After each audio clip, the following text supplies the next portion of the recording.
ഈ സുജിത്തിന്റെ വർക്കുകൾ കാണുമ്പോൾ ഇൻഡസ്ട്രിയിൽ വലിയ അംഗീകാരം ഉണ്ടായിരിക്കും, പക്ഷെ ചേച്ചി അതെങ്ങനെയായിരുന്നു ആസ്വദിച്ചിരുന്നത്? ആ മനുഷ്യൻ ഒരു കലാകാരനാണ്, അപ്പം ആ അവസ്ഥയിൽ അത് ആ കലാപ്രവർത്തനത്തെ ആ തരത്തിൽ കാണാൻ പറ്റിയിരുന്നു. അതേ വലിയൊരു ആളാണ്, വലിയ ക്യാമറാമാൻ എന്നുള്ള അർത്ഥത്തിലായിരുന്നു ചേച്ചിയുടെ മനസ്സിനകത്ത് ഉണ്ടായിരുന്നത്.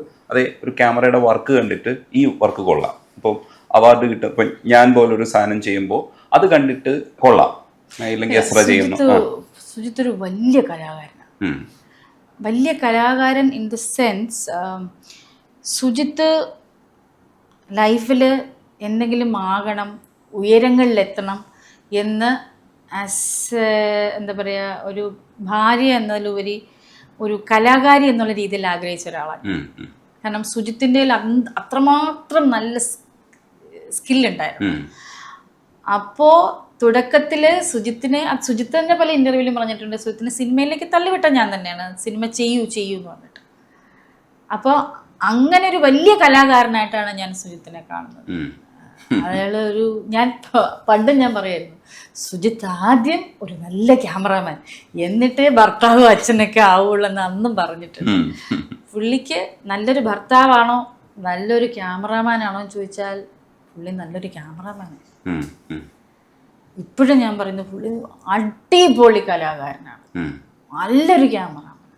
അത് ഇന്ത്യയിലെ തന്നെ വേൾഡിലെ തന്നെ ഏറ്റവും നല്ല ക്യാമറാമാന്മാരിൽ ഒരാൾ, ഒരു 5-6 പേരെടുത്താൽ അതിലൊരാള് സുജിത് വാസുദേവ്. കേൾക്കുന്നുണ്ടല്ലോ ഇത്? ഇല്ല, അത് അറിയാവുന്ന കാര്യം, ഞാൻ പറയാറുള്ളതാണ്. എമ്പുരാന്റെ ടീസർ കണ്ടിട്ടും ഞാൻ വിളിച്ചിരുന്നു. ഞാൻ പറഞ്ഞൊരു ഒരു ഹോളിവുഡ് ടച്ചാണ് സിനിമയ്ക്ക്. എമ്പുരാന്റെ വർക്കിനെ കുറിച്ച് പറഞ്ഞോ? എമ്പുരാന്റെ വർക്കിന്റെ സമയത്തൊക്കെ എമ്പുരാന്റെ വർക്കിന്റെ സമയത്ത് ഇടയ്ക്കാണ് ബ്രദർ മരിക്കുന്നത്. ആ സമയത്ത് ഞാൻ തന്നെയായിരുന്നു കൂടെ ഉണ്ടായിരുന്നതും, ഫ്ലൈറ്റ് കയറ്റിവിട്ടതും ഞാൻ പോയതൊക്കെ ഞാൻ തന്നെയായിരുന്നു. ഫ്ലൈറ്റ് ദുബായിൽ കയറ്റിവിട്ടതൊക്കെ ഞാൻ തന്നെയാണ്. അതിൻ്റെ ഇടയ്ക്കായിരുന്നു. പിന്നെ എമ്പുരാൻ എന്ന് പറയുന്ന പ്രോജക്റ്റ് ഒരു നീണ്ട ഒരു യാത്രയായിരുന്നല്ലോ, അപ്പം പല പല സമയങ്ങളിലായിരുന്നു. അതിനിടയ്ക്ക് വിളിക്കുകയും കാര്യങ്ങളൊക്കെ ചെയ്യും. നൈറ്റ് ഷൂട്ട് ഉണ്ടായിരുന്ന സമയത്ത് ഒക്കെ പറയുമായിരുന്നു, ദിവസം വിളിക്കുമ്പോഴൊക്കെ ഓരോ ആവശ്യങ്ങൾക്ക് വിളി, ഇന്നലെ ഉറങ്ങിയിട്ടില്ല, ഉറങ്ങുകയാണ്, ഞാൻ പിന്നെ വിളിക്കാം. അല്ലാതെ ഇങ്ങനെ ഡിസ്കഷനോ കാര്യങ്ങളൊന്നും ഇപ്പം ചെയ്യാറില്ല. പണ്ട് ചെയ്യുമായിരുന്നു, ഇപ്പം അങ്ങനെ ഭയങ്കര ഡിസ്കഷൻ ചെയ്യാനുള്ള സമയം കിട്ടാറില്ല എന്നുള്ളതാണ്. ഇടയ്ക്ക് ഒരു കോമഡി ആയിട്ട് സുജിത്ത് പറഞ്ഞതാ, ഈ കുറച്ച് സാധനങ്ങളൊക്കെ വെച്ചിരിക്കുന്നതിൽ ഭയങ്കര ചോദിക്കുന്ന സമയത്ത് ഇത് മഞ്ജു തന്നതാ, ഞാനത് സൂക്ഷിച്ചു വെച്ചിട്ടുണ്ട് എന്ന് പറഞ്ഞപ്പോൾ ബാക്കിയൊക്കെ കളഞ്ഞോ എന്ന് ചോദിക്കുമ്പോൾ പറയും, ആ മഞ്ജുവിനെ കളഞ്ഞല്ലോ എന്ന് പറഞ്ഞാൽ അതൊരു ലൈറ്റർ കോമഡി വേർഷനാണ്. അതങ്ങനെ തന്നെയല്ലേ കാണുന്നത്? അത് എപ്പോഴും എൻ്റെ ഫാമിലിയും സുഹൃത്തിൻ്റെ ഫാമിലിയും മീഡിയക്കാരും ഒക്കെ പറയാറുണ്ട്, സുഹൃത്തിന് തമാശ പറയാനറിയില്ല. ഞാൻ പ്രിയദർശൻ സാറിൻ്റെ മൂവിയും അദ്ദേഹം അടൂർ സാറിൻ്റെ മൂവിയുമാണെന്ന് എപ്പോഴും ഞങ്ങളുടെ ഫ്രണ്ട് സർക്കിളിൽ തന്നെ കളിയാക്കാറുണ്ട്. അപ്പം പുള്ളി ഹ്യൂമർ പറയുമ്പോൾ ബ്ലാക്ക് ഹ്യൂമർ ആയിപ്പോവും. അത് എനിക്ക് മനസ്സിലാക്കാൻ പറ്റും പുള്ളി എന്തർത്ഥത്തിലാണ് അത് പറയുന്നത്. സോ നാട്ടുകാരത് കണ്ടിട്ട് പ്രശ്നം ഉണ്ടാക്കണ്ട, വിഷമിക്കണ്ട, അത് അതേ അർത്ഥത്തിലേ ഞാൻ എടുത്തിട്ടുള്ളൂ. അത് പുള്ളി പറയുന്ന തമാശകളെല്ലാം ഞാൻ പറയും, തമാശ പറയാൻ അറിയാൻ വൈകി മിണ്ടാതിരുന്നോട്ടെ ഞാൻ ചോദിച്ചിട്ടുണ്ട് പലപ്പോഴും. പുള്ളി തമാശയായിട്ട് പറയുന്ന ഈ ചേച്ചി എപ്പോഴും ചിരിക്കുന്നതുകൊണ്ടായിരിക്കും ഭയങ്കര ചേച്ചിയുടെ അടുത്ത് സംസാരിക്കുന്ന സമയത്തൊക്കെ നമുക്ക് എത്ര ചേച്ചി ടെററാണെന്ന് പറഞ്ഞാലും എനിക്കത് ഫീൽ ചെയ്യില്ല. ചേച്ചി ടെററായിരിക്കും, പക്ഷെ എനിക്കെപ്പോഴും ചേച്ചി ചിരിക്കുന്ന മുഖത്തോടുകൂടി സമീപിക്കുന്ന ഒരാളായിട്ട്. ഞാൻ അത്ര വലിയ ടെറർ അല്ല ആക്ച്വലി. ആവശ്യങ്ങൾക്ക് ഞാനുണ്ടല്ലോ വർഷത്തിൽ 1-2 പ്രാവശ്യം ഞാൻ വയലന്റ് ആവുള്ളൂ. ദേഷ്യം പുറത്ത് കാണിക്കാറുള്ളൂ. ഞാൻ ബാക്കി കടക്കാരാണ് പതിവ്. പണ്ട് മുതലേ അങ്ങനെയാണ്. ഞാൻ റിയാക്ട് ചെയ്യും. എന്ത് കാണിച്ചാൽ ഞാൻ ചേസ് ചെയ്തൊക്കെ ഒരുത്തിനെ പിടിച്ചിട്ടുണ്ട്. അതായത് ഞാൻ നോക്കുമ്പോൾ ഒരു സ്കൂട്ടറുകാരൻ സ്പീഡിൽ പോകണം, സ്കൂട്ടറുകാരൻ്റെ തെറ്റാണ്, ബൈക്കുകാരൻ്റെ 2 പിള്ളേരാ ഫ്രണ്ടിൽ ഇങ്ങനെ പാസ് ചെയ്ത് ഇങ്ങനെ പോകുന്നു. പുറകിലൊരു കാറ് വന്നിട്ട് അവനെ ഇടിച്ച് നിലത്തിട്ടു, ഒരു ഓടയിലോട്ട് ഇട്ടിട്ട് അവൻ വണ്ടി വട്ടം വെച്ചിട്ട് നിന്നു. എനിക്കിത് കണ്ടപ്പോഴേ എനിക്ക് വല്ലാണ്ടായിപ്പോയി. ഒന്ന് ആ പിള്ളേരെന്തോ ആയിക്കോട്ടെ, പക്ഷെ ആ പിള്ളേരുടെ അച്ഛൻ്റെ അമ്മയുടെ മുഖം ഓർമ്മ വന്നു. ഇയാളുടെ ഫാമിലി എന്തെങ്കിലും പറ്റിപ്പോയി എന്ത് ചെയ്യും? ഞാൻ ഇറങ്ങി നിന്ന് ഞാൻ എന്തൊക്കെയോ പറഞ്ഞു. അപ്പൊ പുള്ളി കുറച്ചു നേരം ഇങ്ങനെ പെട്ടെന്ന് ഇതായി സ്റ്റക്കായിട്ട്, അല്ല മാഡം അത് ഞാൻ ഒരു മാഡം ഉണ്ട്, ഞാനൊരു കാര്യം ചോദിച്ചോട്ടെ, നിങ്ങൾക്ക് കല്യാണം കഴിച്ചു പിള്ളേരുണ്ടോ? ഉണ്ട്. എത്രയാന്ന് വെച്ചാൽ ഒന്നിന് ഏതാണ്ട് 4 വയസ്സും ഒന്നിന് ഏതാണ്ട് 4ാം ക്ലാസ്സിലും ഒന്നിന് ഏതാണ്ട് 2 വയസ്സും. ഞാൻ ചോദിച്ചു, നിങ്ങൾ ഇവന്മാർക്ക് എന്തെങ്കിലും വന്ന് ഇടിച്ചു, തട്ടിപ്പോയി, നിങ്ങൾ ജയിലിൽ പിടിച്ചുകൊണ്ടുപോയി, ആ ഭാര്യയും കുഞ്ഞുങ്ങളും എന്ത് ചെയ്യും? ഇതൊക്കെ ക്ഷമയില്ലായ്മയും ബോധമില്ലായ്മയാണ്. ചിന്തിക്കില്ല. ഞാൻ എപ്പോഴും എൻ്റെ മകളെടുത്ത് പറയുന്ന കാര്യം, അങ്ങനെ ചിന്ത ഉള്ളത് കൊണ്ടാണ് ഞാൻ ഇപ്പോൾ ഒന്ന് മനസ്സിലിട്ട് ചിന്തിക്കും, ഇപ്പോൾ അത് റിയാക്ട് ചെയ്യണോ, റിയാക്ട് ചെയ്താൽ വേണ്ട. ഞാൻ സത്യം 2 പ്രാവശ്യം ഈ നമ്മുടെ ബോധമുള്ളവർ എഴുതി വെച്ചിട്ടില്ലേ, ഒരു കാര്യം ചെയ്യുന്നതിന് മുമ്പ് 2 പ്രാവശ്യം ചിന്തിക്കുക, അത് വെറുതെ അല്ല. നമ്മൾ 2 പ്രാവശ്യം ചിന്തിക്കണം. എൻ്റെ കുടുംബത്തും പെൺകുട്ടികളുണ്ട്, എനിക്ക് ഒരു അമ്മയുണ്ട്, എനിക്ക് ഒരു മകളുണ്ട് എന്നുള്ളത് ചിന്തിച്ചാൽ, ആ ചിന്തിക്കാനുള്ള ബോധം ഇല്ലാത്തവന്മാരാണ് ഇതിടുന്നത്. ഒരു ചിരി ഇരുചിരി ബമ്പർ ചിരി വലിയൊരു പൊട്ടിച്ചിരി ഉണ്ടാക്കുകയും ആൾക്കാരെ റിലാക്സ് ചെയ്യിപ്പിക്കുകയും ചെയ്യുന്ന പരിപാടിയാണ്. ചേച്ചി തന്നെ അതിനകത്ത് റിലാക്സ് ചെയ്യാറുണ്ട്, നിങ്ങളെല്ലാവരും റിലാക്സ് ചെയ്യുന്നുണ്ട്, ഞങ്ങളും റിലാക്സ് ചെയ്യുന്നുണ്ട്. അതാണ് അതിൻ്റെ ഒരു മോട്ടോ എന്ന് പറയുന്നത്. അതിനകത്ത് പലതരത്തിലുള്ള ആൾക്കാർ വന്ന് ഇങ്ങനെ പൊട്ടിച്ചിരിപ്പിക്കുകയും ചിരിക്കുകയൊക്കെ ചെയ്യുമ്പോൾ കിട്ടുന്ന ഒരു സന്തോഷമില്ലേ ചേച്ചി, അത് ഒരു തരത്തിൽ ഇപ്പോൾ ചേച്ചിയുടെ ലൈഫിലെ ഏറ്റവും പ്രധാനപ്പെട്ട കാര്യമല്ലേ ആ സന്തോഷം.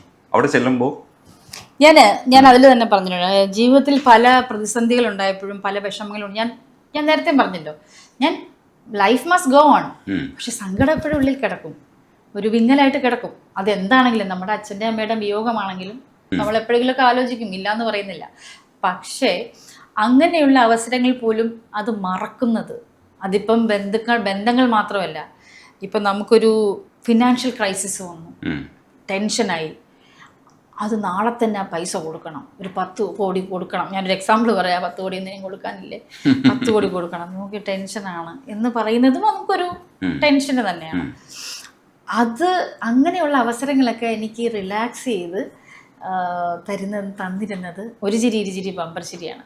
ഇതിൽ എനിക്ക് ഒരു ഇത് പറഞ്ഞുതരാം. ഹോം കഴിഞ്ഞ സമയത്ത് എനിക്ക് ഡെങ്കു ന്യൂമോണിയും കൂടെ ഒരുമിച്ച് വന്നിട്ട് ഞാൻ ഹോസ്പിറ്റലൈസ് ആയിരുന്നു 10-15 ദിവസം. അതിലൊരു 9 ദിവസം ഞാൻ ICUവിലും ഒരു 3 ദിവസം വെന്റിലേറ്ററിലുമായിരുന്നു. ബിക്കോസ് എനിക്ക് ശ്വാസം എടുക്കാൻ പറ്റാതെ വെന്റിലേറ്ററിലായിട്ട് ആരും അറിഞ്ഞില്ല, 3-4 വർഷം മുമ്പുള്ള കാര്യമാണ്. ആ സമയത്ത് എൻ്റെ BP വേരിയേഷൻ വന്നു. അപ്പോൾ ആ BP വേരിയേഷൻ വന്നിട്ട് ഒരു 2-3 മാസം കഴിഞ്ഞപ്പോഴും ബോർഡർ ലൈനാണ് BP. അതിന് ടാബ്ലറ്റ് എടുത്തു. പിന്നെയുള്ള ദിവസങ്ങളിലൊക്കെ നോക്കുമ്പോഴത്തേക്കും എനിക്കതിൻ്റെ വേരിയേഷൻസ് ഉണ്ട്. ഈ പ്രോഗ്രാമിന് വന്നിട്ട് ഞാൻ കഴിഞ്ഞ പ്രാവശ്യം എൻ്റെ കയ്യിൽ ഒരു സർജറി ഉണ്ടായിരുന്നു. ഇവിടെ കയ്യിൽ ശ്രദ്ധിച്ചിട്ടുണ്ടാവും, ഞാനൊരു സാധനം ഇട്ടാണ് നടന്നുകൊണ്ടിരുന്നത്. എൻ്റെ സർജറിക്ക് BP ചെക്ക് ചെയ്തപ്പോഴത്തേക്കും BP ലോ, BP കൂടുണ്ട്. ഞാൻ BP കുറേ നാളായിട്ട് നോക്കിയിട്ടില്ല ആക്ച്വലി. ഞാനിത് ചിരിക്കുമല്ലേ, റിലാക്സ് ചെയ്യുമല്ലേ, സീരിയസ്ലി ഞാൻ എൻ്റെ ഈ പ്രോഗ്രാം കാരണമാണ് ആ BP ലോ ആയെന്ന് എനിക്ക് തോന്നുന്നു. മാസത്തിൽ 10 ദിവസവും ഞാൻ ഇതിനകത്താണ്. ബാക്കി വരുന്ന സ്ട്രെസ്സൊക്കെ ഇവിടെ കൊണ്ട് കളയുമെന്ന് എനിക്ക് തോന്നുന്നു. BP ലോ, അടുത്ത് ഗുളിക നിർത്തിക്കോളാൻ പറഞ്ഞു. BP low, very low. പിറ്റേ ദിവസം നോക്കിയപ്പോഴും നോർമൽ ലോ, കുഴപ്പമില്ല, വേണ്ട കളഞ്ഞോ. ആ ഒരു ചിരി ഇങ്ങനെ തന്നെ നിലനിർത്തി. എന്നാൽ സീരിയസ് ആയിട്ടുള്ള ചില ക്യാരക്ടേഴ്സൊക്കെ നമുക്ക് ഇടയ്ക്കിടയ്ക്ക് വേണം, പക്ഷെ ചിരിയുള്ള ക്യാരക്ടേഴ്സും നമുക്ക് വേണം. അങ്ങനെ ഒരുപാട് എൻ്റെ ഹ്യൂമർ, ഞാനിപ്പോൾ എല്ലാം ഭയങ്കര ക്യാരക്ടർ ആർട്ടിസ്റ്റായിട്ട് പോയിക്കൊണ്ടിരിക്കുകയാണ്. അപ്പം എൻ്റെ അടുത്ത് കുറച്ച് ആൾക്കാർ പറഞ്ഞു, ഹ്യൂമർ ചേച്ചിയുടെ ആ തമാശ ഒരു ക്യാരക്ടർ ചെയ്യണം കേട്ടോ. ബിബിനൊക്കെ പറയുന്നത്, ചേച്ചി തമാശ ചേച്ചി അത് വിട്ടുപോയി എന്നുള്ള. സത്യം തമാശ ചെയ്യാനാണ് പാട്, ബാക്കിയെല്ലാം ചെയ്യാം. തമാശ കൂടെ വരണം ഇടയ്ക്കിടയ്ക്ക്. ഈ ഫാലിമിയിലേക്ക് എനിക്കൊരു ട്രോൾ കിട്ടി, അറിയാവോ ചേച്ചി? ഫാലിമിയുമായിട്ട് ബന്ധപ്പെട്ട് അതിനകത്ത് പാട്ടില്ലേ, മഴവില്ല് വെള്ളയെ നൊമ്പരപ്പം ചുറ്റിൽ കണ്ടോന്നി, അതിന്റെ അർത്ഥം ഞാൻ പറഞ്ഞായിരുന്നു. മറ്റേ ഗുരുവായൂർ അമ്പലക്കടയില് ബേസിൽ വന്ന സമയത്ത് ഞാൻ അർത്ഥം പറഞ്ഞപ്പോ ഇവരെല്ലാരും കൂടെ കൂട്ടച്ചിരിച്ച് എന്നെ ട്രോളിയായിരുന്നു. അതായത് മഴവില്ലിലെ വെള്ളയെ നൊമ്പരപ്പമ്പര ചുറ്റൽ കണ്ടോന്നി, ഇടി മിന്നൽ വെട്ടിയ വെട്ടത്തെ നെഞ്ചിലെ കീറൽ കണ്ടോന്നി എന്നാണ് അതിന്റെ വരി. അന്ന് വെച്ചാൽ മഴവില്ലിലെ വെള്ളയിലെ, ശരിക്കും മഴവില്ലില് വെള്ളയില്ല, അത് വിബ്ജിയോറാണ്, അതിനകത്ത് വെള്ള കളറില്ല. പക്ഷെ ന്യൂട്ടന്റെ പരീക്ഷണം നമ്മൾ ചെറിയ ക്ലാസ്സിൽ പഠിച്ചിട്ടുണ്ട്. പ്രൈമറി കളേഴ്സ് വെച്ച് ഇങ്ങനെ കറക്കുമ്പോൾ വെള്ള കാണാൻ പറ്റും. അപ്പൊ നിങ്ങളുടെ അതിനകത്തുള്ള കറക്കം എന്ന് പറയുന്നത് അത്രയും നൊമ്പര പമ്പര ചുറ്റലാണ്. ആ ചുറ്റലിൽ വെള്ള വരെ കണ്ടു നിൽക്കുകയാണ് ആ കുടുംബം. മനസ്സിലായോ? എന്നിട്ട് ഇത് മോസിനെയാണ് ട്രോൾ ചെയ്യേണ്ടത്, എന്നെ അല്ല, മോസിനാണ് എഴുതിയത്. അപ്പൊ മോസിൻ പരാരിയെ ട്രോൾ ചെയ്യേണ്ടതിന് വരെ എന്നെ ട്രോളി ചേച്ചി. അപ്പൊ ട്രോള് നമ്മുടെ ജീവിതത്തിൽ ഒരു രസമുള്ള ഒരു പരിപാടിയാണ്. രസമാണ്. ഞാൻ ഈവൻ എൻ്റെ ഇൻസ്റ്റാ ഹാൻഡിൽ ചെയ്യാനും ഒക്കെ ഞാൻ ഒരാളെ ആക്കിയിട്ടുണ്ട്. എനിക്കിപ്പോ വേണ്ടത് ഈ പറഞ്ഞ മനസ്സമാധാനമാണ്. നമ്മളായിട്ട് നമ്മളെ മനസ്സമാധാനം കളയരുത്, നമ്മളായിട്ട് ബാക്കിയുള്ളവർ കളഞ്ഞോട്ടെ, നമ്മളായിട്ട് കളയരുത്, അതിന് നമ്മൾ തന്നെ വിചാരിക്കണം. സോ ബി ഹാപ്പി, എല്ലാവരും സന്തോഷമായിട്ടിരിക്കുക. സങ്കടങ്ങളും ദുഃഖങ്ങളും വിയോഗങ്ങളും ഒക്കെ ഉണ്ടാവും, പക്ഷെ അതൊക്കെ ഓവർകം ചെയ്യുക. ജീവിതം ജീവിച്ച് തീർത്തേ പറ്റുള്ളൂ. സോ നമ്മൾ തന്നെ ട്രൈ ചെയ്യണം. അതെ, മനസ്സമാധാനത്തോടുകൂടി മനസ്സമാനത്തോടുകൂടി ഇരിക്കണം, കാര്യങ്ങൾ പോണം. എനിക്കിപ്പോ വർക്ക് ചെയ്യണം, കാശുണ്ടാക്കണം, ലോൺ അടയ്ക്കണം, ഇത് മാത്രമേ ഉള്ളൂ. അപ്പൊ ചേച്ചി അങ്ങനെ തുടരൂ, ഞങ്ങൾ ചിരിപ്പിക്കുകയും ചിന്തിപ്പിക്കുകയും ചെയ്യൂ ചേച്ചി. താങ്ക് യു ചേച്ചി. Thank you. ചേച്ചി വന്നതിൽ ഭയങ്കര സന്തോഷമുണ്ട്. സന്തോഷം രജനീഷ്, ഞാൻ വാക്ക് പാലിച്ച. ചേച്ചിയുടെ അടുത്തേക്ക് വരാം.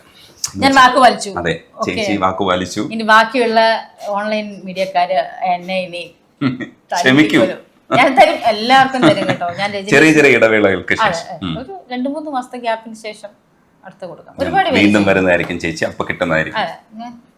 രജനീഷോട് എന്താ പറഞ്ഞത്, ഏപ്രില് ദിലീപേട്ടന്റെ സിനിമ ഇറങ്ങുന്നുണ്ട്, അപ്പം നമുക്ക് എടുക്കാം. പക്ഷെ അത് പ്രൊമോ ആയി പോകും. സോ പറ്റില്ല, എല്ലാവർക്കും തരുന്നതായിരിക്കും. രജനീഷ് ആദ്യം കൊടുത്തത്, രജനീഷ് കുറേ നാളായി എൻ്റെ അടുത്തത് അല്ലേ. ഞാൻ പറഞ്ഞു ആദ്യം തരുവാണെങ്കിൽ രജനീഷിനെ തരുള്ളൂ ഞാൻ പറഞ്ഞിരുന്നു. തന്നു, ബാക്കി ഞാൻ തരും കേട്ടോ. ഒന്ന് ട്രോളല്ലേ, ജീവിച്ചു പോക്കോട്ടെ. ഓക്കെ ഓക്കെ ഓക്കെ രജനീഷ്, ചായ കൂടെ കുടിക്കാതെ. ഓക്കെ ഒരു ചായ കൂടെ കുടിച്ചൂടെ? വേണ്ട, ഞാൻ